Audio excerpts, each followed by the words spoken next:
The tomb of Ramos was discovered in 1879 in the west of Thebes, in the Valley of the Nobility, on the west bank of the Nile, opposite Luxor. Ramos was born at the beginning of the reign of Pharaoh Amenhotep III into the noble family of the head of Memphis, Hebi, and his wife, Apuye. He and his brother were important officials during the reign of Akhenaten.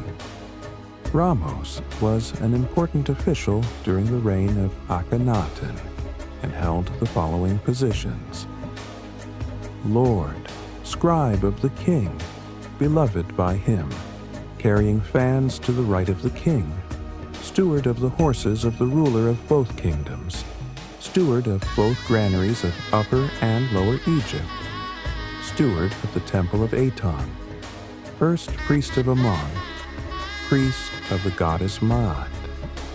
His tomb was planned as a temple with 2 rows of columns, a chapel and a burial chamber, but it remained unfinished. Probably the noblemen followed Pharaoh Akhenaten to the new capital of Egypt, Amarna. The short human life of a real Egyptian was considered an intermediate stage before the eternal afterlife, and in order for the gods to be benevolent, he had to appear before them in a decent way. On the walls of the burial, there are frescoes made with mineral paints and depicting Ramos surrounded by a family participating in various rituals. On the southern wall of the tomb, there is a painting depicting a procession of mourners. A mandatory element of the burial ritual was the participation of mourners, specially hired girls and women who professionally performed the role.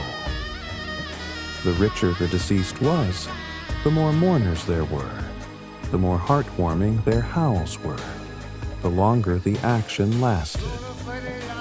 The great master who created the painting put into the mourning scene the symbolic implication of the soul's transition from a lower material sphere to a higher spiritual one.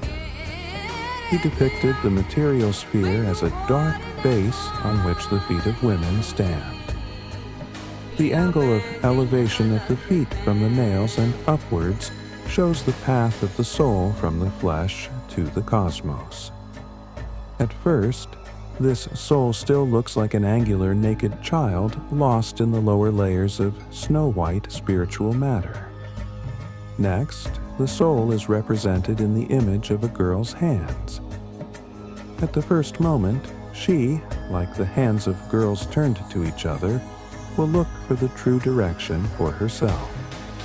Then, following the smooth movements of the hands, it will rise and fall for a long time to grasp those who have acquired the truth. And finally, having found it, it will fly up